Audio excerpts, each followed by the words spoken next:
Hello. Oh my God, wow, my sister. Look at you all painted and ready to go. I feel like a different person with makeup on. It feels like a very Yeah. different reality. So, Wow, okay, okay. She also painted for today. Okay. She tried oh with wow. what I had left and this hair that's ridiculous. Um, you know. Well, So, you look cute. Our little guest speaker. Very happy to have you. oh my God, It's thank you. an honor to have you as the Yeah. host today. It feels weird for me because like usually I just like have to like go through the comments. So being the person to talk, it's kind of scary for me. But yeah, I'm excited for this. Yeah, me too. I'm just pulling up what time what we're start are we starting right at 4? Are we giving people Let's give people about a minute or two. Why don't I start by just kind of introducing Lotus, and then I'll hand it over to you to, I guess, introduce me, and then we yeah, can go from there. sounds Yeah, good. cool. So thank you everyone for joining. My name is Talisha, but we'll hear more about that. Thank you for joining. So Lotus, just to give everybody a heads up for anybody who's new to the Lotus family, is kind of this grassroots group that started a couple years ago that's all around bringing more awareness around Indo Caribbean identity and creating more space for Indo Caribbean women within the Toronto context. So we typically do like workshops in Toronto on different topics like the meanings of carnival, Matterport, those kinds of things. But since the pandemic, we've kind of taken things online and have been lucky enough to have some really amazing key speakers come in to talk about some really cool topics. So if you haven't already seen those, definitely check out the YouTube links to hear Daryl talk about Chinese Soka, a bunch of different things that we've been hearing or we've been talking about. So yeah, that's Lotus, a little 2 seconds on what we do. And then I'll hand it over to our guest host, Ryan, aka Tifa Wine. Okay, yeah, Tifa Wine is sleeping today. She's not here. Okay. So you're stuck with me.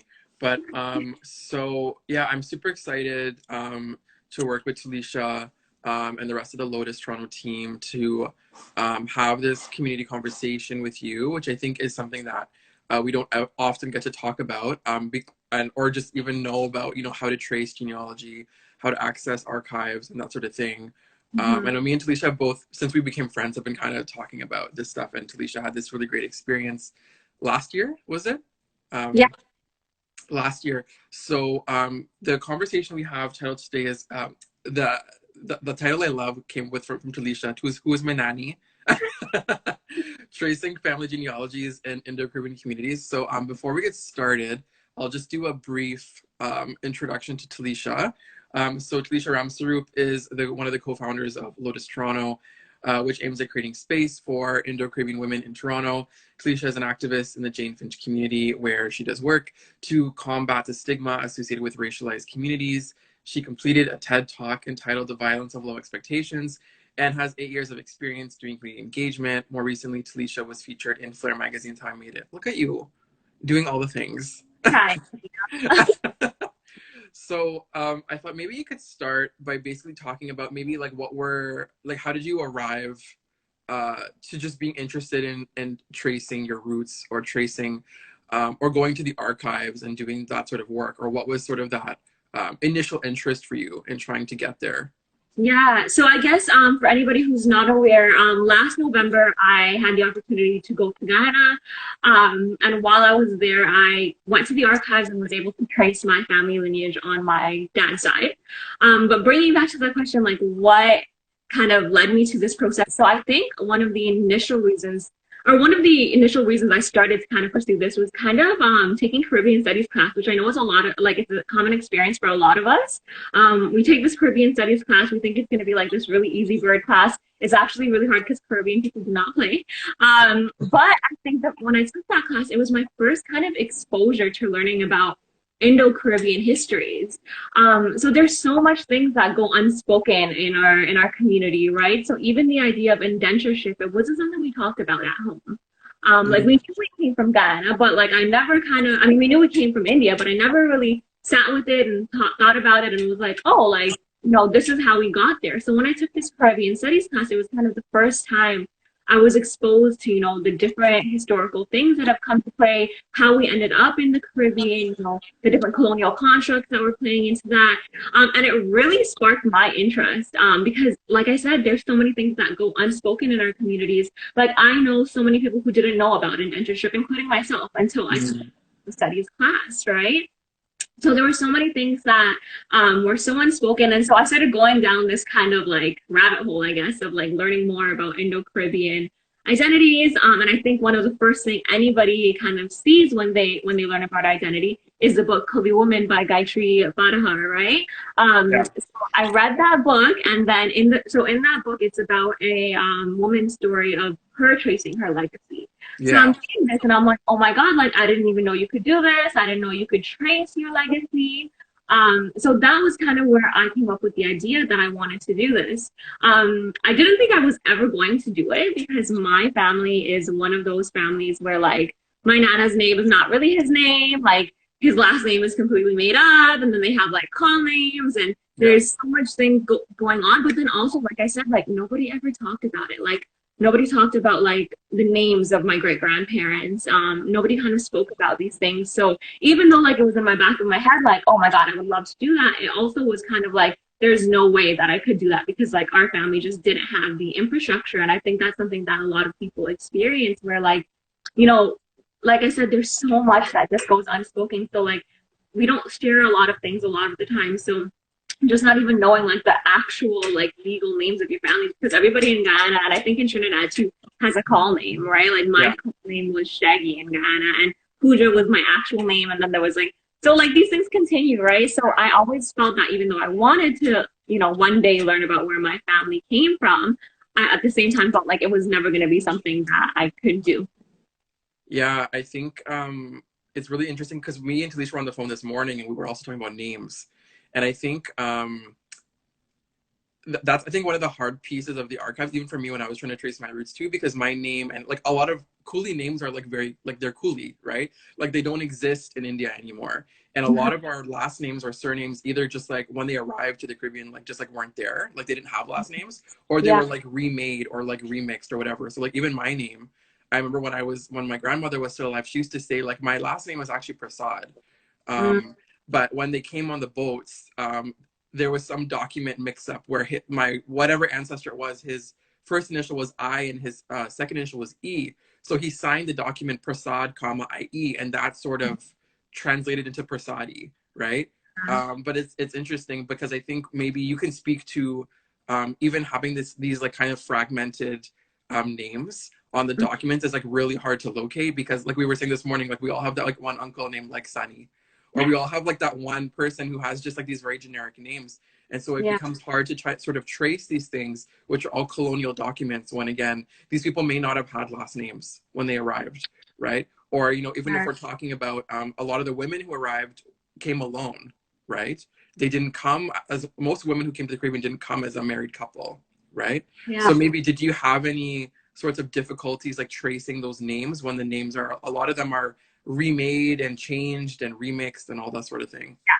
100%. And I think it's important to remember, and like I have some documents that I'll show later, but it's really important to remember that the people who were coming on the boats, they weren't English speaking. So here you have this person coming from UP Bihar, or from other places in India, and as they're like they're speaking to an Englishman, right? Somebody that's Yeah. straight out of England, right? So even in those, there's so much translation that gets lost. So like even on the documents that I ended up getting, which was like my, I guess, great great grandfather and great great grandmother's immigration papers that they signed once they came on the ships. Even the villages, like the names of the villages of where they came from in India, are completely wrong. Right. So you have to do like, in addition to like finding all these things, you have to do a bunch of deciphering. And Google is your friend for this. So like I use Google a lot to figure this stuff out, but it takes a lot of kind of sifting through that information to figure out like what is actually their names. And you'll see like as you go through the different things in the archives that names are spelled differently throughout Yeah. it. So you actually have to like correspond it. Like one time they'll spell it with an A, the other time they'll spell it with an E. So it changes as you kind of go through the archives. Yeah, for sure. So again, yeah. So then why was you were saying you were just kind of you took a Caribbean studies class Yeah. and this kind of interest like, sparked your interest into sort of doing your own tracings. But then so like did you plan when you went to Guyana, did you plan to go to Guyana with the intent of like going to the archive or were you just kind of like there and then you were like, okay. So I was going to Guyana for a family wedding. So I wasn't going fully to go to the archives, but one of my cousins, Kevin. So I'm from the part of Guyana that's like 4 hours away from Georgetown, where the archives is located. And my family, we always go to like our little village of Guava Bush, right, which is like an Albion Burby. So that's where we always go. Well, we also, I don't know if anybody else has experienced, but like if you're from the villages in Guyana, like Georgetown is like this place that is like, you will be harmed if you go to Georgetown. Like, no, like the way it's kind of talked about, it's kind of like if you go to Georgetown, you're gonna get robbed, like something bad is gonna happen. So I've never been to Georgetown with the exception of driving through to get to Guava Bush. And I've been to Guyana back, like I've been back to Guyana a couple times. So for me, like I was obviously like and I'm not that comfortable like in Guyana because of all these different things that have been said. Like I didn't want to go on my own. So my cousin Kevin, who spent a lot of time in Georgetown, he was going at the same time. So I was like, oh my God, like if you're going to be in Georgetown, I'm going to come spend a couple days with you. And that's how like I kind of allocated like 3 days to spend in Georgetown, but then the rest of the time in Guava Bush. Yeah, okay. So I went knowing that I was going to do this, and I had time to kind of gather information and plan beforehand. Yeah, so maybe can you talk about like what is the process like? Because I know for a lot of us who try and do this work, like I was even thinking about this morning, like when I was doing my master's, I tried to like search the Trinity archives, and they were like, yeah, nothing is digitized. Right? Yeah. So like you actually have to like go there. So like, can you talk about maybe like what is some of the process like in terms of like when you were in Canada or when you were in Toronto, like what did you do to kind of prepare yourself for when you got there? Like, did you have to like set up appointments? Like, did you have to contact certain people? Like, what were some of the resources that you had to access in order to do this type of work?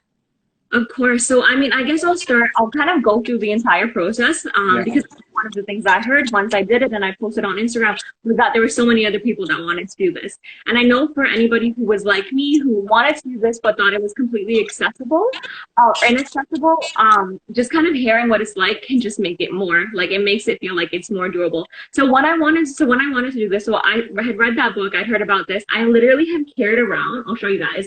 So for like 7 years in my wallet, I've carried around this little piece of paper that says my grandparents' names. So it like literally says, I don't know if you guys can see that, but it says like my great grandparents' names. And if anybody is from Toronto, like Lionel Tico, I think every Guyanese person has that real estate agent on there. But so I've been carrying this around for like 7 years with hopes of one day finding it, but all it was the last name, right? So what I did is I reached out to a couple people. So my cousin Nirmala had done this tracing her family, her dad had done it. And then there was another woman named Karimah who is doing her PhD at Ryerson in Indo Caribbean Studies, who I met through Lotus and through Caribbean events, and she had done it. So I reached out to both of them to hear what their processes is, and I think that one of the things that I'm loving the way that Indo Caribbean experiences are starting to flourish in Toronto is that we are like really open to supporting each other. So I reached out to these women, and they basically both told me what their processes were. So they kind of told me exactly what they did, how their experience was. Which made it seem more feasible, honestly, for me. It just made me feel like, okay, like maybe this is something that I could actually do, and made me start to like set things in motion. So after I kind of learned a little bit more, so they both told me about the archive, which is called the Walter Rodney Archive, which is located in Georgetown. So that is where you go when you try to find anything in terms of indentureship, the Walter Rodney Archives. So they have all of the Indian indentureship records there. So after I kind of learned a little bit about it, they both also told me that what I would need was like the first names, last names of a grandparent, essentially, right? So I started to have these conversations with my dad and with my mom and with all of my mulsies, basically trying to gather all of the information that I could get around who her family was, right? But the more I kept asking people, like, and if I can emphasize this enough, guys, there's people in your family that know something. Even if it's like one name from one person, one birthday from one person, and that's what it was for me. It was like getting my great grandmother's birthday. It was like getting half of it from my aunt. My aunt was like something in October, and then the other half from my other aunt. The village from my dad, right? So trying to like piece these things together. So I started having conversations with everybody in my family. Like I was literally bothering everybody at one point, just like constantly messaging them. I think they were over it. But then at one point, somebody had my grandfather's birth certificate. So I had my grandfather's birth certificate, and on his birth certificate, it said his name, and it's weird. It's exactly what you said. So they basically just use first names in Guyana. Like there's no last names anywhere, even in the archives. So it had his first name, but it also had his mother's name, and his mother's date of birth, which was and his father's name and his father's date of birth. So that's my great grandmother and my great grandfather. I knew my great grandmother on my grandpa's side, so my grandfather's mom, my dad's mom. I knew her. She was around for a really long, like until I was like 13. She was around. So I knew a little bit about her. Like I had seen her and stuff like that. So that's kind of what got me started. So I had that, and then on my grandma's side, and my grandma's side is the side that I'm closer with. They're the family that like we always did things around. So like I really wanted to trace their stuff, and that's the name that I have in my wallet. So on my grandma's side, I got their last names and their date of birth as well. So that's what I needed. I basically needed the names of my great grandparents and their date of birth. So when I was in the archive, basically what they told me was that in order to track somebody in the books, you need somebody who's born before 1930. So if you are thinking of going back to Guyana, what you need, and that's usually your great grandparents. So what you need is their name, so their full name, their date of birth, and if you have an idea of which village they were born in. So if they were born in 63 or Cotton Tree or whatever it is, an idea of which village you're born in. That's honestly the only key piece of information you need to find people. It's always good to have backup, but that's what I used. And so in terms of the archives in Guyana, you don't need to book an appointment. You might want to. I don't think anybody kind of like, you could try emailing them. They have an email address and they're pretty responsive to email. Yeah. But for the most part, like when I went, which was on a weekday, there was like nobody in there. Like there was one girl who was looking through old newspapers, but other than that, it was just me. So you don't necessarily need to book an appointment. You could just walk in. To be safe, you can book an appointment. And what I was told when I was there is that if you wanted to, you can also email them directly beforehand to see if they have a book. So yeah, so you need to have a date of birth before 1930, so 30, somebody's birthday before that date. So I went in with my great grandmother's full name, Danpatia Bridgebasi, and her date of birth. Yeah, and her date of birth. And I had basically had that for each side of my family. So I had my grandfather's mom and dad, and then my grandmother's mom and dad, because I wanted to trace both of them. So I went in with both pieces of that information. And unfortunately, so what I was told when I went in, because like I said, my grandmother's side is a lot closer to me, is that everybody born, so the way that the books are situated is they're situated based on year. So everybody born in 1920 is in one book. Everybody born in 1922 is in another book. And it's all handwritten, like literally all just handwritten, very beautiful writing on these books that are literally 100 years old. Like my grandmother was born in my great grandmother was born in like 1926 or something like that. Wow. And so, yeah, like that's basically 90 something years ago, right? So they have these books, and then you honestly basically have to go through them, which is a little bit like I was saying, like it's hard to think about like going through these books that are literally 100 years old. So you tell them the year, and then it's all in alphabetical order. So they find the year and they find the name. You basically go through, find the name. And then beside, so my great grandmother, beside her name, it's her date of birth, and then her dad's name, her mom's name. And then now you have those two names. So unfortunately with my great grandmother, it had her dad's name and her mom's name, but it didn't have their birthdays, which means that you can't trace them. So then what you had to do, so another thing is that if you have like siblings of these people, like of your great grandparents, that's good too. But basically the lady at the archives was like, well, she doesn't have her mom's information. So if you want, you can go through the rest of the book and see if you can find another name with the same parents. So then I was going through this whole book trying to find like other people who had the same, so my great grandmother's parents' name were Juggernaut. And oh God, I can't even remember the woman's name because there was nothing on her. So basically I had to go through to see if there's anybody else with those two parents as a name. Right. Wow. Yeah.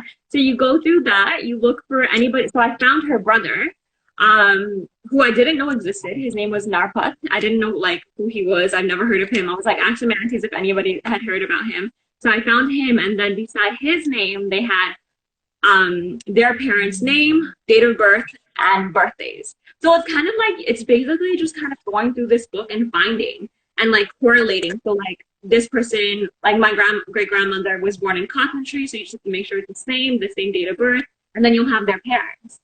And then you just go from there. So what I did find out though, when I was tracing my grandmother's side, apparently what I was told was all of the books from 1920 to 1923 are destroyed. So they don't have access to them anymore. So if you do have any, like if your family is born within those years, the books are destroyed. Yeah, it's really unfortunate. And honestly, it speaks to the fact that like none of this stuff is digitized, which is why if you could go now to trace, I would say to do it, because even when I was going through my grandmother's book, like when I found the brother, like his name was basically ripped out because that piece of the page had been completely ripped. So yeah, like it's something that, you know, it's all like in these old books that you just have to go through. But what they did tell me, so say my grandma, for example, her great grand or her parents, their information was all gone because they were born in the years that the books were destroyed, which was 1920 to 1923. But what they did tell me, so the people in the archives are super helpful. They definitely know their stuff. What they did tell me was that what I could do is go to the birth records office. I didn't have the time to do this time when I was there. But what you can do is go to the birth records office, get there. So for example, I would be getting my grandmother's mom's birth certificate based on like, I know her name, I know the year that she was born. And then on that birth certificate, it has her parents' name. So even though I can't trace her, like I would just get her parents and then go back to the archive. So I definitely think like if you have the time to spend in Georgetown, like if you can spend like, I would say 5 days, because everything in Guyana was a little bit slower. It's enough to kind of go back and forth. So yeah, it's one of those things that, you know, it takes a lot of time to kind of figure out. So basically, I was only able to trace my grandfather's mom's side. That was the only side that was accessible. That was the only side that we were able to find information on. So once we found her parents, then we had to do the same thing all over again. So we found their date of birth, opened up those books, and then from those books, so her, I guess her, how would I say? So my great grandmother's grandparents were the ones who came from India. So then we found their books, and once you find the names of the people who came from India, who in my case it was Etharaj and Kule, which I don't know if that's actually her name, but that's how they wrote it. It says the year that they arrived, and it says the boat that they came off of, which is really cool. So it said, like, for example, Etharaj as like this person's father, he arrived in 1973, and then the mom, Kule, arrived in 1969. So they arrived at different times, and then it has their boat name on it. So basically, you can take all of that different information down, and then like do your own Google search from there. So what I was able to do was now take. So I knew that my ancestor, let's just say my ancestor from India, because great grandfather is just a lot. So I knew that my ancestors from India had come. The father had come from India in 1979, and he had come upon a boat called Harrisford. And then the mother, and so the father was 21 when he came. The mother was 6 when she came. She was on this boat at 6 years old, and she was there with her father and her brother. So there's no mom.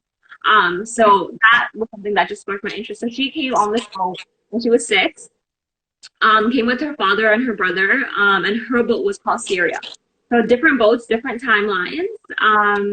And yeah, so from that, I've been kind of taking that on and like doing additional research. But those are basically the key pieces of information you need. Like if you can find somebody who was born before 1930 in your family, if you have their first name, last name, idea of a village that they were born in, and their date of birth, that's your starting point. If you don't have those, you could go to the birth records office and gather that information. So you could just go as far back as you can. So if you have your grandfather's full name and date of birth, you take that, you get his birth certificate, and on it will have his parents' names, and so forth and so forth. And then you take that to the archives to get further information on it. So it's kind of like piecing these different pieces together. But honestly, there's one thing that I could say is that it is more accessible than I think I ever thought it was, and it's definitely doable.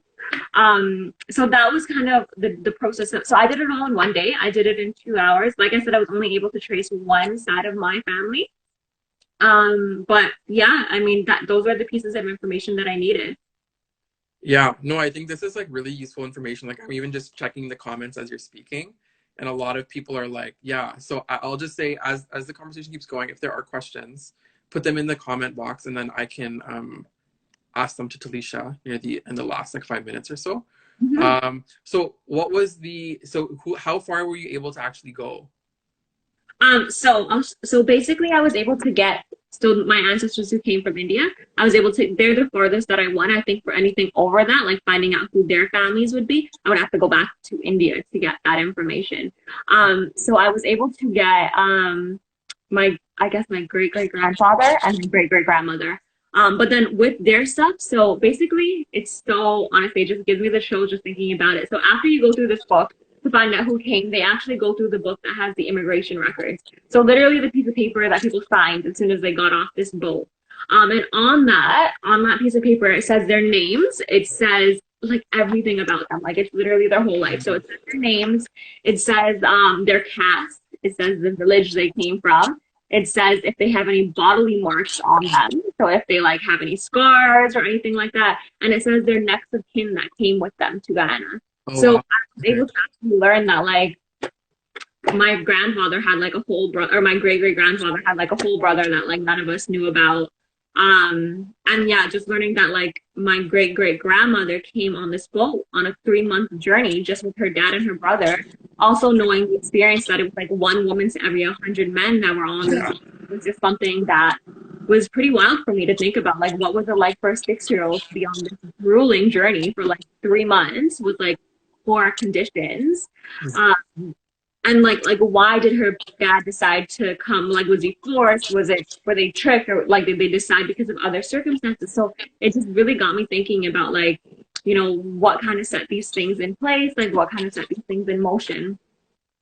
No, yeah, absolutely. But I think, yeah, I think it's important for us to know like how to actually do it, because even for me, like I've always wondered, like it seems like you have to have so much information, but like you were saying, you only kind of need a couple pieces, and I feel like a lot of these pieces can often just come from like conversations with like family members, or just like aunties or whatever, who will just know, oh, there's that one uncle, this was his name, and he was from this area, and this and that. Exactly. Um, so again, you were saying if you don't have the pieces, you would have to go to the what was the office? It was the birth. The birth records office. So it's like where they keep everybody that was born in Guyana, like their information. And so the Guyanese, I don't know if anybody has seen the Guyanese birth certificates, like the older ones.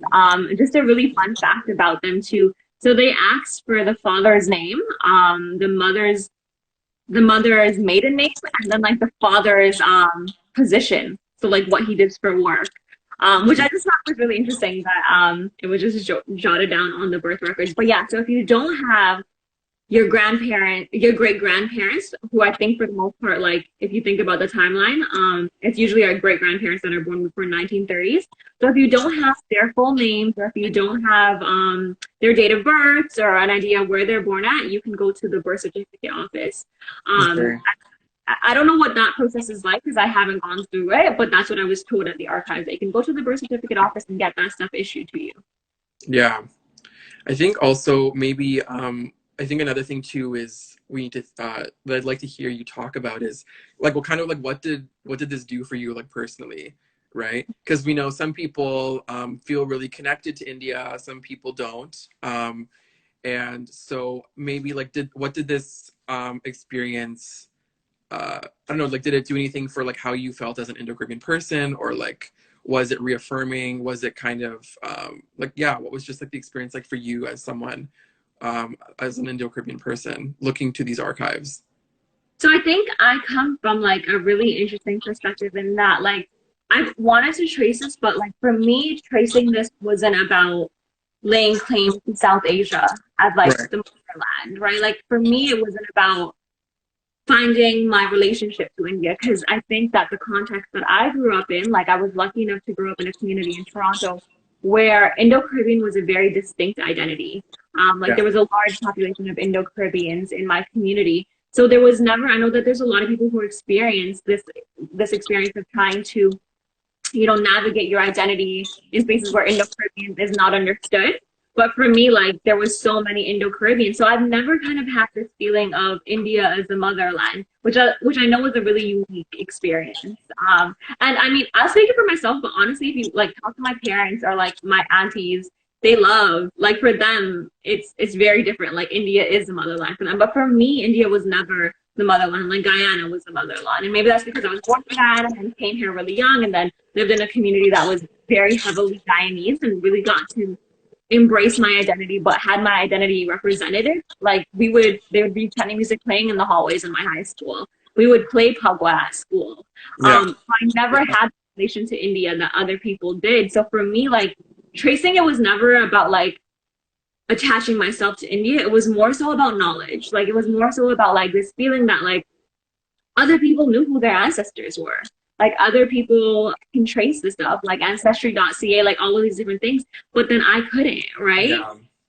And then like even just having that conversation around like where did we come from, right? Like what are the stories of the people who came from India? Like I think that within the Caribbean context, there's been so much incredible culture that's been created. So I just wanted to know more, like who were the people that created this culture? Who were the people that kind of? I've also been very like I think everybody knows this. Like, I love Guyana, guys. Like, there's no more denying it. Like, I know in high school it was very cliche, but I love Guyana. And so I've always had this really strong attachment to Guyana. So for me, it was more about, like, what are my Guyanese roots, right? Like, who decided to come over to this country and build this really cool identity and this really, like, remixed culture that, like, is so beautiful to me. Like, the culture of the Caribbeanness is so beautiful for me. So like who was it that like decided to kind of pull this together and create this? So for me it was more about knowledge. Like I wanted to be able to know where my family came from. I wanted to know who my family was, period.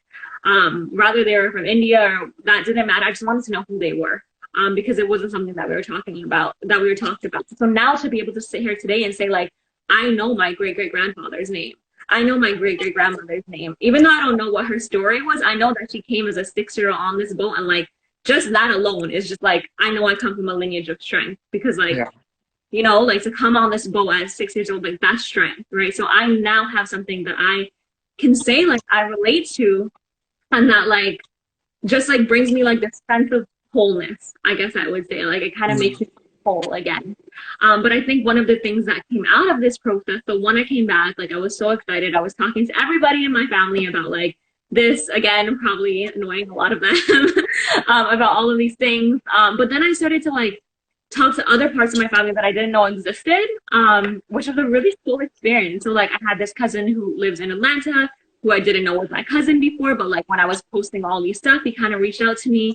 And one of the really cool things is that we were able to piece together like stories that we had heard from like our grandparents that now became more real. So like I said, my great great great grandfather who came from India came with his brother, but we didn't know this, and so he had heard the story of like his grandfather had told him the story of how like our ancestors, like it was him and a brother, and they had lost each other because when they came to Guyana, basically they separated people. They didn't want people to be in the same plantation, working in the same plantation. They would separate brothers.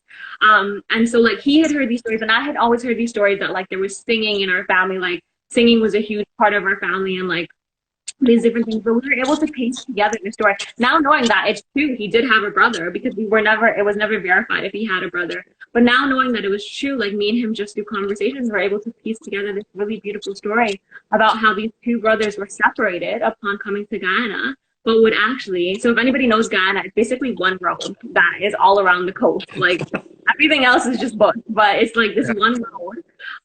So these two brothers would walk on this road just singing, hoping that the other brother would hear his voice and they'd be able to see each other again. And so like just through talking to each other, we learned about like, we just pieced together the story that is true. These two brothers who were separated, they came on this boat together, they separated them. They would walk down this street just singing out loud to each other in hopes that they would find each other again. And then one day they did find each other. But just like, oh my God, like just being able to piece together that story and having that story was so powerful for me. Like I'm gonna have things to tell my kids about our ancestors, which I didn't have before, which was just like a really beautiful experience for me. Yeah, no, that's so amazing. Yeah. I also think like what, because you brought up this kind of the notion of like a lot of the archives and like archives in quotation that we have access to in Canada are like only really made for like a lot of times like white people, right? And so it's like really hard, I think, for a lot of times for people of color to access these sorts of documents because a lot of them were just burned out of memory, right? Or they were, you know, just they were destroyed or they were not seen as ever valuable. So it's really hard for us to do these sorts of tracings when we don't have things like the last names or we don't Yeah. have things like, and I'm also thinking back in just because it's so relevant right now, like it was just Indian Arrival Day in Guyana. And you know, I think a lot of these conversations also help us to think about, you know, like people will ask questions like, oh, we've like arrived, like, you know, the Indo Caribbean is like here now. But again, is this experience, does this experience help us to shed light on some of the kind of gaps in the archive, the stuff that like we don't know, right? Yeah. Like, you know, just because the stuff that we will never know because so much of it was destroyed by colonial powers. But at the same time, even in the space of the Caribbean, you're talking about all these kind of obstacles and erasures that still exist in the archive. And so it's getting us, I think, also to really think about like, is arrival really a thing here when there's so much that we still don't know? And this again is all getting us to also think about the ancestors that you traced are so radically different. Like their experience was so radically different than anything we can actually conceptualize today, right? Mm-hmm. So Yeah. it's also interesting to think about, you know, people will say stuff like oh, you know, like I found myself, blah, blah, blah, blah. Not you, just like people in general. And it's just like, it's so hard to kind of say that sort of stuff too, because these people come from a land in which we've never seen, in a Yeah. time in which we've never seen, right? So and that's like a very like loaded question. But Yeah. in reference to Indian Arrival Day, like what did this experience also shed light on for you as like an Indo-Caribbean person? Yeah. So actually, this is a really cool question because, like, I mean, I was thinking about it more now that I have this information, like my relationship with Indian Arrival Day. And I've always had like this weird like feeling about Indian Arrival Day because, like, I don't know, it's always made me kind of cringe a lot. This idea of like celebrating the day that our ancestors landed after like 3 months at sea, like. Many of them were being forced. Many of them were being lied to. I've heard stories of people like getting on the boat and then like leaving a family member behind just because the boat left without like fully telling people. So like I've always had like this weird relationship with Indian Arrival Day. But what made it even like what made me like ugh more this time I think was that so basically once I had the information on my family, I started to do research on these ships. So I knew that my family came on the Syria boat at Harrisford. So I started to look into these boats, just kind of like a Google search to see if there was anything on these boats. I was like really in my feelings when I came back from Guyana, like I wanted to know everything. So I started to do all this research, and there's actually this document. It's like this, not this document. It's like this platform. It's called the Report of Immigration Agent General on Coley Ships. So it's just, or no, sorry, it's called Immigration to the New World. So it's like this whole platform, so you can Google it. It's this whole platform that has like the ship records. So they had the ship records for my grandfather's boat, my great grandfather's boat, Etherage, upon his arrival. So his boat was called Hereford, but they had the immigration agents. He was basically writing mail and wrote documents throughout that entire ship record. So one of the things I learned was that on board that ship, within the first week, 30 people died from measles. People, the border agents weren't checking people, Yeah. but also weren't taking proper care of people on that boat. So within the first week, 30 people died, and it was actually this like really interesting case because like from that point on, like you could see the immigration or the health officer on the boat just writing like we need to do better, like our immigration agents need to do better at doing these kinds of things. But it kind of told this really interesting story for me, just kind of like not only were people like going to this land that they've never heard of before, have no idea what it's about. Not only were they, you know, given false promises and like told all of these things weren't necessarily true, they were also told with different diseases. They didn't have enough food to eat. They didn't have proper care on these boats. There was just so much. So being able, like, I'm still reading that document because it's a really large document, and the writing is like old English writing. So it takes me like 20 minutes to read and then decipher it. But just being able to like learn more about like what my great grandfather's journey was while he was on that ship and to think it through, like what was he going through as like a 21-year-old man with his brother on the ship where people were dying, like just constantly dying. Like within the first week, 30 people that came on that ship with you were dead. Right. Were any of them his family? Were any of them his friends? So thinking about like what that was like for him, and then being able to like kind of think through that a little bit more has definitely made me reflect more on Indian Arrival Day, as not so much a day to celebrate, but more a day to reflect on the things that our ancestors kind of had to persevere through, but also overcome, and create these really dynamic relationships within the context of the Caribbean. So more so a day to reflect as opposed to like a celebratory day. Like that just doesn't sit right with me. I know for a lot of people it is, but just Yeah. for me, knowing my family's history on these boats, it's more of a day to reflect upon like, you know, that journey. And then the journey after getting off that boat, being separated from your brother and then having to sing to find your brother, creating this whole culture. My great grandfather and my great great grandmother are from two very different places in India as well, two very different castes as well. So just kind of creating these new dynamics and creating this new space that they kind of created as their own. Yeah, absolutely. And I think you're echoing a lot of critiques of Indian Arrival Day that have been made. Like there was a piece that just came out the other day by Rajiv Mohabir in New York City, who was just talking about, like someone in the questions was asking where does it come from, and if I'm not mistaken, it does come from a kind of a need among a bunch of Indo-Caribbean. From what I've heard and what I've read, mostly like male powers who wanted like a place for Indo-Caribbean culture in relation to Emancipation Day that was being celebrated, especially in Trinidad and Guyana, where we are still having these very Afro-Indo tensions, where they were like, well, if Creole populations are going to have a day, like we need a day too, right? And so a lot of the again critiques are coming out of that. Well, what is this? If that's the day, what is the nationalist agenda then, right? Yeah.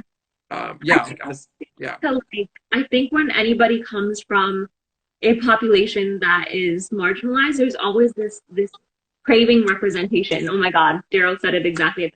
There's always this, we always crave representation. And I think that like representation is obviously really important, but moving past representation, because now we are in a much more solidified place, right?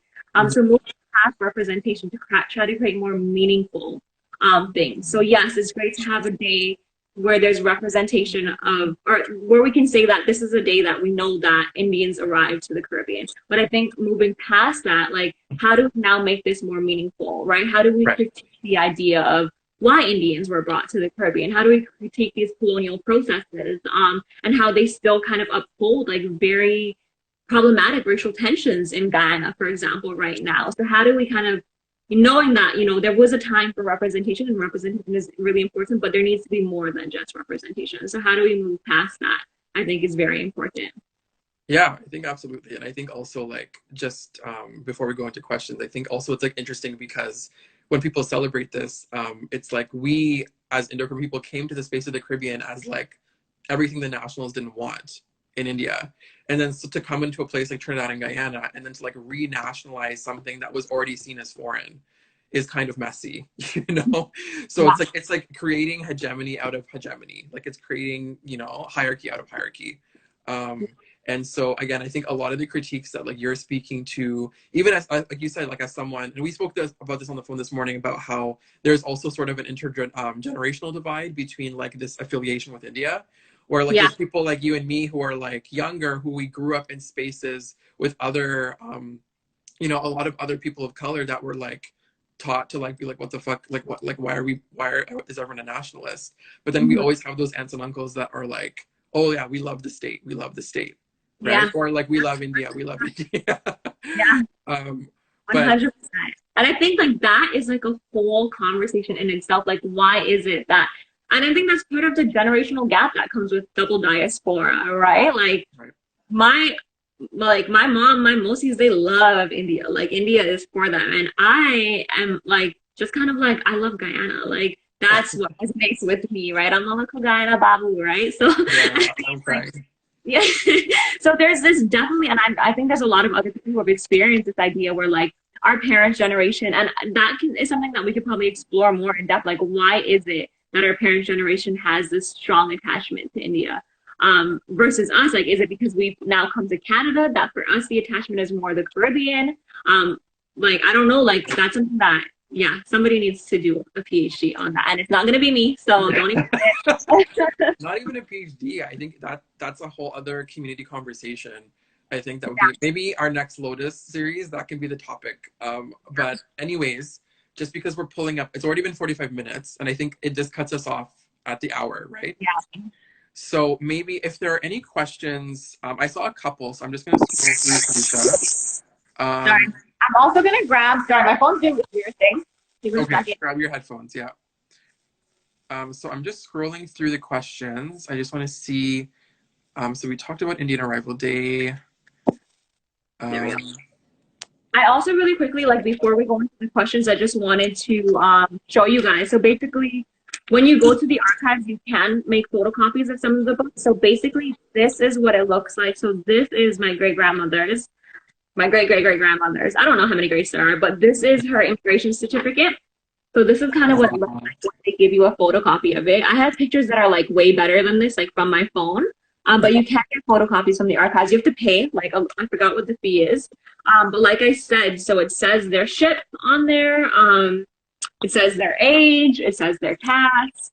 So that's hers. And then this is her brother's? No, sorry. This is my great-great-grandfather's. So this is his stuff. So they didn't come together. Like I said, they came on 2 different boats. And then my great-great-grandmother had a brother. And so you'll see, like, it says, like, for people who are under a certain age, it says, like, boy and girl. And then for the men, like, older people, it just says men. So, yeah, I mean, it's really cool. This is also the pamphlet that they gave me at the archives. So, I mean, I'm going to post this stuff all on Lotus, but just so you guys get an idea of what it looks like. Like, the archives is, like, it's so, I found it to be very hyper-focused on Indo Caribbean. So they've done a lot of stuff in there. So definitely a really cool experience if you have the time to go. Yeah. Sorry. That's so amazing. So someone asked, what site is this? I think that's not a website. That's from you actually going there, right? Yeah, that's from going to the archive. So I don't think none of this stuff is art, like none of this stuff is digitized, unfortunately. Yeah. And I think that speaks to the idea of like, where are our priorities? Because realistically, like even when I went, like I said, a lot of books were destroyed. Like even when I was going through the books of my grandparents, the books were falling apart. So knowing that it's not a priority for the government right now to digitize these documents is, I mean, it's just a question on its own. Like, why aren't we doing this? Like, why aren't we putting these online? Especially knowing like the amount of floods that happen in Guyana and all the kinds of things. Like, I found it really weird that like they told me to sanitize my hands and then go through these books that were like the immigration forms are from 1869. That's more than 100 years ago.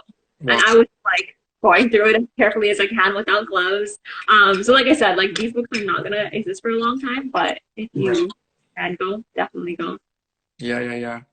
No, that's like so cool. And thanks for sharing that stuff. Because I've never actually seen one. I think Karimah showed me hers a while back, a picture of a screenshot or something. But yeah, I've never even seen my, like, I've never traced, so I've never seen any of this stuff. Yeah, and the website, I think somebody was asking for their website that I was talking about. It's called Migrations to the New World. So if you're part of like a post-secondary institution, I know they have access to it. If you're not, they do like 60-day trials where you can go on and like find stuff, but it has all the different ship records. There are many ship records for the indentured workers that were coming to the Caribbean. So you can like read the ship records from the ship. It's called Migration to the New World. And then the document that I was looking at was called the Report of Immigration Agent on the Coolie Ship Hereford. Okay.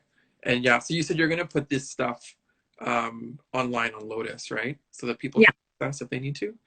I think someone asked, Priya asked, her grandma's dad is from India. If I wanted to find that info, I'm assuming the Indian information, what would you suggest is the best way to go about it? So if you're trying to find exactly, like if you already know who, like the person who's from India, then, and you're trying to find like their family in India, then I imagine it would be going, like it'd probably be India's archives. But if you're just trying to find that person who's from India, who is now in Guyana, the best way to go about it, I think, is to get the oldest person you can get in your family, who you can get their first name, last name, date of birth, and an idea where they're born. Start with that, and then you trace your way back. So like I said, I started with my great grandmother, who was born in 1920 or 1919, I think. I started with her, and then you just trace back. You go through the different books. So her parents are listed beside her. Go through their names, find them, and then eventually it leads you back to the people who came on the boat. Yeah.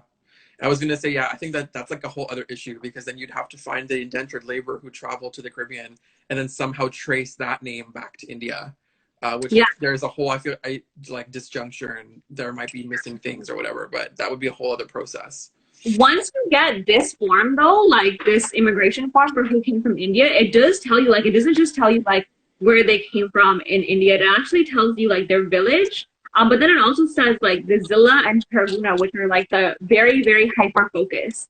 So I didn't just learn that my ancestors came from like, this province of India. I learned the exact, and their villages are just like Guyana, like it's like one street. So I learned the exact village that they came from.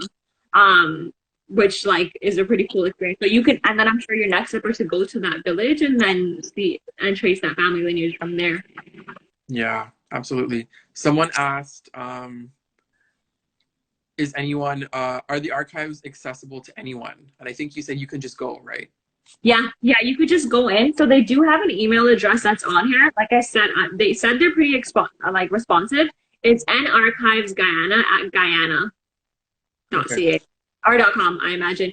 But the archives, yeah, you can walk in there. I would say like if you can go one day first, and then plan to have like 3 days just in case you don't find it in your first day. Definitely do that.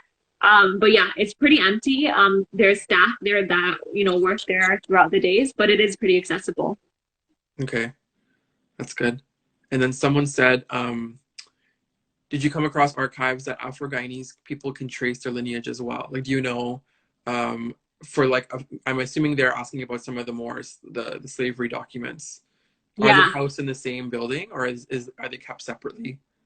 I don't know if they're hosted in the same building. From my experience, like at the National Archives, this seemed very hyper focused on the Indo Caribbean experience. Mm, So like even their pamphlet, like that I'm looking at right now, like there's nothing in here about the Afro Caribbean experience. It's all Indo Caribbean experience. So I don't know if you, it might be possible to trace it at the same place. It might be a different location. It could be that like there's not as much records because slavery obviously had its own like it was its own experience, and I don't think unfortunately that they kept a lot of those records, but I wasn't able to find it or I wasn't looking for it, so I don't know if they're in the National Archives, the same ones, but they might be, and it might be worth just kind of sending them an email and seeing if they have that information as well. I know there. I have to find the name, but I remember one of my grad supervisors, who's Guyanese as well. She actually traced her family name through the slavery document. So there is a database. If you Google it, you might be able to find it. If not, I'll send it to Talisha.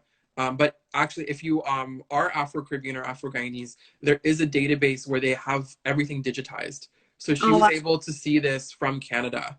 And she was able to trace her last name to the exact plantation on Wow. which her ancestors came from. But I mean, I know that that only exists, I think, right now for Afro-Guyanese communities. I don't think there's anything on Indo-Guyanese or any other Indo-Caribbean digitized. I mean, there might be something new that I just don't know about. Yeah. But yeah, like Karimah has said, they're in the process of digitizing this stuff. So Yeah.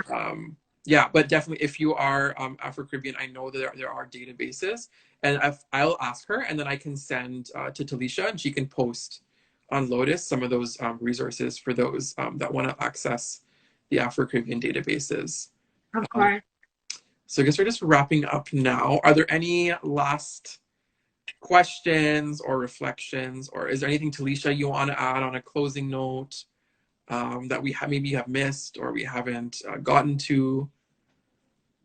Yeah, if there's any other questions, we can definitely go through them. But I think the last thing that I'll say is that if you have like grandparents who are still around, definitely start having these conversations with them. Yeah. There's so much information that we don't know just because we just don't kind of like talk to each other. So if you're lucky enough to have your grandparents around, I would say definitely start having these conversations with them. If you are interested in kind of doing this type of tracing, for me, the experience brought a lot of power, and it was a really cool experience because like even learning that my great great grandfather who came on the ship was actually somebody who was very active in the labor protests in Guyana. Something I did not know at all, but I've always kind of felt like that really, like I was always that one cousin that's always like an activist and like nobody else could relate to. So just learning that like my great great grandfather was actually an activist, it was very, I know it's kind of cliche, but like it made me feel like very, very cool. So yeah, definitely think it's a really cool experience. And if you have the time and are interested in doing it, I would definitely explore it.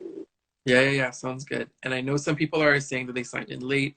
I think Talisha is going to screen grab this and post this, I'm gonna right? post it on YouTube, yes. Yeah. So if you did miss the beginning or the middle or whatever, or you just want to rewatch, it is going to be online.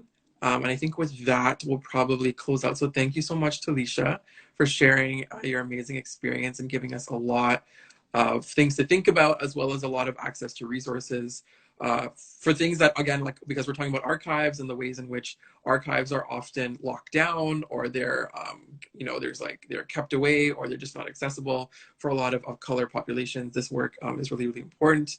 And thank you for sharing all your pieces of everything that you shared. And I think with that, hopefully we'll continue to have more conversations and we'll talk soon. Yeah, and thank you so much, Ryan, for being our guest host. I didn't want to like come on here alone, so I'm really glad that you were able No to kind of problem. conversation and do all of that work, kind of building in these questions. So thank you so much for always supporting Lotus, and for hosting us today. Amazing, amazing. Okay, y'all. Well, I guess I will sign out. If you guys have any questions that you can't want to redirect to me, send them to my Instagram or to the Lotus Instagram, at Talisha with two eyes R. I'm happy to answer any questions that you may have. Other than that, stay tuned. We hope to have a couple more of these sessions. And thank you again so much, Ryan. No problem. It was amazing. Okay, take care, everyone. Bye. Bye.